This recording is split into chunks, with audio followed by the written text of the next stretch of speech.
첫 번째 실험은 동기기에 대해서 공부하는데요. 동기기의 단자전압 포화 특성에 대해서 공부를 하는 것이죠. 동기기의 동작 원리는 뭐 이미 알고 계시겠지만 원동기, 여기서 원동기를 직류 전동기를 사용을 했네요.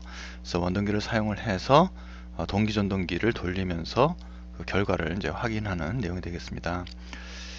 지금 실험 구조가 이렇게 생겼는데요. 내용을 한번 보면서 설명을 드리도록 할게요.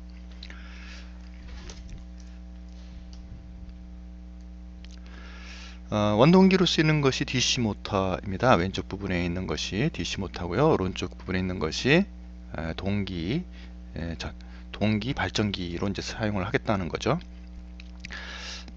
회로적으로 연결되는 것을 보면은 이제 왼쪽에 있는 것이 직류 전동기가 되겠습니다. 오른쪽에 있는 것은 이제 동기 발전기고요. 그래서 이것이 두 개가 이렇게 매핑이 되고 이쪽은 오른쪽, 왼쪽은 이렇게 매핑이 되는 것이죠. 그리고 축은 지금 원동기 축을 통해 가지고 연결이 되어 있는 상태죠. 타코메타 축을 통해 가지고 이쪽에 나오는 부분이 오른쪽에 연결이 되어 있습니다. 여기는 뭐 구체적으로 표현이 어떻게 되는지는 잘 나타나 있지는 않네요. 아무래나 이 상태에서 여러분들이 조사를 하고자 하는 것은 지금 현재 상태에서 전압을 이제 증가시켜 가면서 속도를 조절하는 거죠. 그래서 원동기의 속도를 이렇게 조절을 하는 겁니다. 그것은 여러분들 지금까지 DC 모터를 해왔을 때 DC 전동기 속도 제어하는 방식에 따라서 가변 저항을 바꿔가면서 이제 속도 조절을 할 수 있는 것이 가능한 것을 알고 계시고요. 자, 이 내용을 이제 동기기에서는 동기기 이제 기동을 하면서 계좌를 증가시키면서 이제 어떤 단자 전압이 나타나는지를 이제 확인을 할 수 있는 그런 실험을 하게 됩니다. 실험의 특성 결과는 그죠? 실험의 특성 결과는 어떻게 나타납니까? 포화 특성 곡선이라는 것을 알고 계시죠? 그래서 다른 것들이 운전 원동기의 속도가 직류기 이제 속도가 일정하게 되어 있는 상태에서 동기기 측을 조절을 하는데요. 동기기는 어떻습니까? 이쪽에 나타나는 계좌 부분이 있습니다. 계좌 부분은 여러분들이 그렇죠? 그림으로 단순화해서 표시하면은 여기 직류 전원이 이렇게 공급돼 가지고 이것이 이제 회전을 하는 거죠. 뭐 시계 방향 또는 반시계 방향으로 회전을 할 거고요.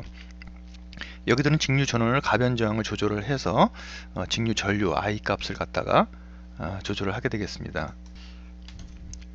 그래서 회전은 지금 원동기 축에 연결이 되어 있죠. 원동기는 직류 DC 모터가 지금 돌리고 있죠.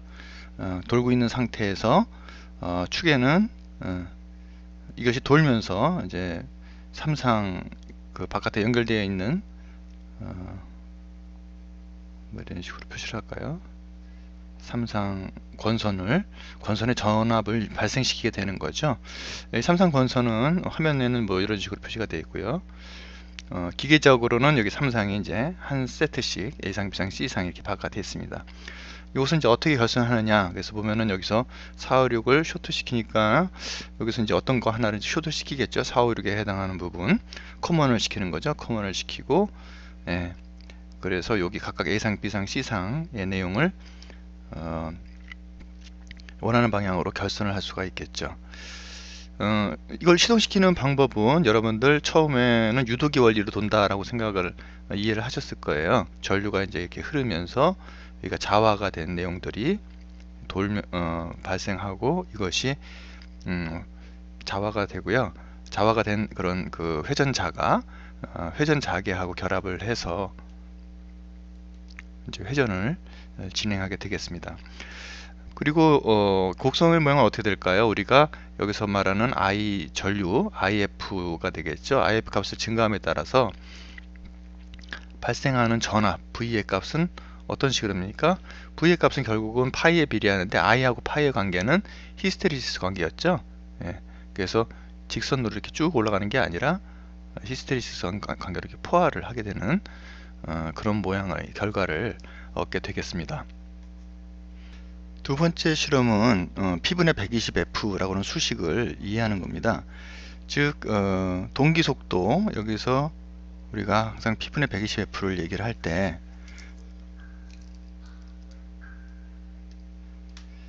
뭐 주파 RPM은 P분의 120F다 라고 얘기를 하지 않습니까? 요때 F는 정기적인 주파수로 헤르츠를 의미하죠. 그 다음에 N은 기계적인 회전으로 RPM을 의미합니다.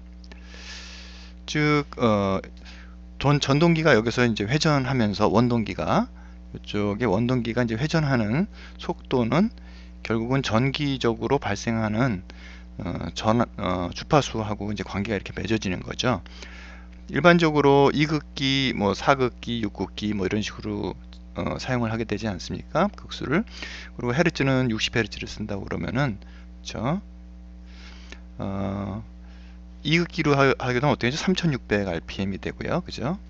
그 다음에 4극기로 할 경우에는 1800rpm, 6극기일 경우에는 900rpm 이런 식으로 연결이 되는 거죠. 그래서 주파수가 60Hz라면 항상 이렇게 값들이 매칭된 극수에 따라서 동기 속도가 이렇게 지정이 됩니다. 현재는 우리가 60Hz 속도를 1800rpm으로 하지 않고 마음대로 조절할 수 있어요. 그렇죠? 1800rpm으로 하지 않고 속도를 좀 적게 하거나 크게 하면 어떤 변화가 일어날까요? 일단 그것에 상응하는 헤르츠가 변화가 생기겠죠. 이것이 이제 변화가 생깁니다. 그리고 궁극적으로 최종으로 발전된 유기전압, 그렇죠? 유기전압은 뭐에 비례를 해요? 항상, 그렇죠? K 그다음에 N 파이에 비례를 합니다. 그렇죠? 그래서 지금 여기 속도에 또 비례를 하니까 유기전압은 이 속도에 영향을 받게 되겠죠. 물론 내부적으로는 전기적인 헤르츠도 영향을 받게 됩니다. 그러한 내용들을 이번 실험에서는 확인을 하게 되겠습니다.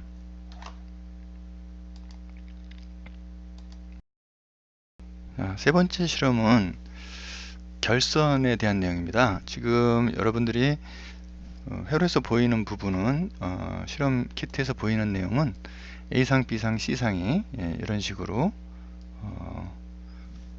이렇게 개방된 단자만 나와 있죠. 그래서 이거를 Y결선으로 하냐 델타 결선으로 하냐는 여러분들이 어떻게 그것을 활용하는지에 달려 있습니다. 그래서 지금 세 개가 있는 상태에서요. 만약에 이것을 델타 결선으로 하고 싶다, Y 결선으로 하고 싶다 그러면 하나를 커먼을 시키겠죠. 한쪽을 서로 커먼을 시키고, 그렇게 되면 다른 단자 하나가 뭐 A상, B상, C상 이렇게 생각을 해서 할 수가 있게 되겠죠. 이때는 이제 상전압, 여기 나오는 것이 이제 상전압이 되는데요. 이 상전압이 보통 우리가 이제 성간전압하고는 어떻게 됩니까? 성간전압이 더 크게 되죠. 상전압보다 성간전압이. 지금 그 얘기는 직접 여기서 보시게 되면은 요 하나가 이제 상전압인데, 성간전압은 요 선과 요 선에는 성간의 전압이니까요. 아무래도 하나만 있는 것보다는 더 크게 되겠죠. 루트 3배, 일반적인 상전압의 이제 루트 3배에 해당하는 상전압이 FEA라고 그러면 이런 것이 성간전압으로 측정이 되겠죠.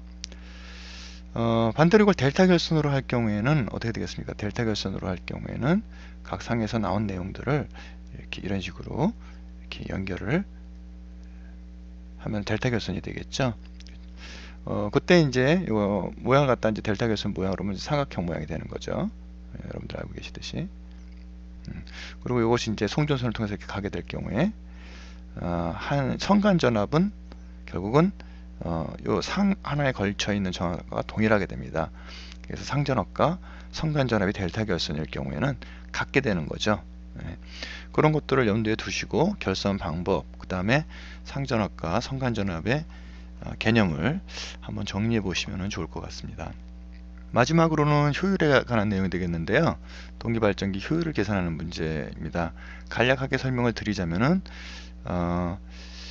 지금 아예 커플링이 안 된 상태에서 무부하로 직류 전동기를 갖다가 운전할 때 공급되는 전압과 전류를 측정합니다.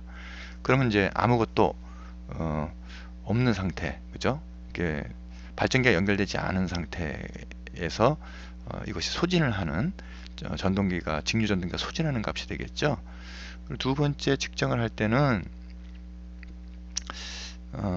지금 두 번째 측정할 때는 축에다 이제 연결을 커플링을 하는 거죠. 커플링을 한 상태에서 이제 입력 출력 값을 측정을 합니다. 그때 물론 동기기의 그런 결선들을 하지 않은 상태예요. 그러면은 커플링을 한 상태에서 커플링을 하지 않았을 때 값을 빼면은 그것이 이제 무부하의 표류부하라고 그러는 기본적으로 동기 발전기가 소비하는 그런 손실이 되겠죠. 그렇죠? 그런 기본적인 이제 무부하 손실 값들을 갖다 우리가 얻고요. 그 다음에 뭐 무부하 손실에는 뭐 회전손, 마찰손, 그 다음에 그 철손 같은 것들이 포함되어 있다고 생각을 하고요. 그럼 나머지 선이 뭐죠? 나머지 손실이 전기적 손실이 되겠죠. 그래서 두 번째 실험에서는 전기적인 손실값을 아마추어에 흐르는 전기 손실값을 구하기 위한 동선이죠. 아마추어 동선과 그 다음에 계좌에 흐르는 동선을 갖다가 구하기 위한 과정으로 실험이 진행됩니다. 그래서 이런 모든 손실값들을 알게 되면은 여러분들이 입력과 출력에 관련된 효율도 구하기가 손쉽게 구할 수가 있고요. 그래서 그런 절차를 잘 염두에 두고 실험을 진행하시기 바랍니다. 처음에 무부하 손실을 구하고요. 그 다음에 아마추어 동선, 그 다음에 계좌 동선. 그래서 그 최종적으로 구한 그런 값들을 적용하는 그런 단계까지 적용해서 효율을 구하는 단계까지 여러분들이 실험을 진행하도록 하겠습니다.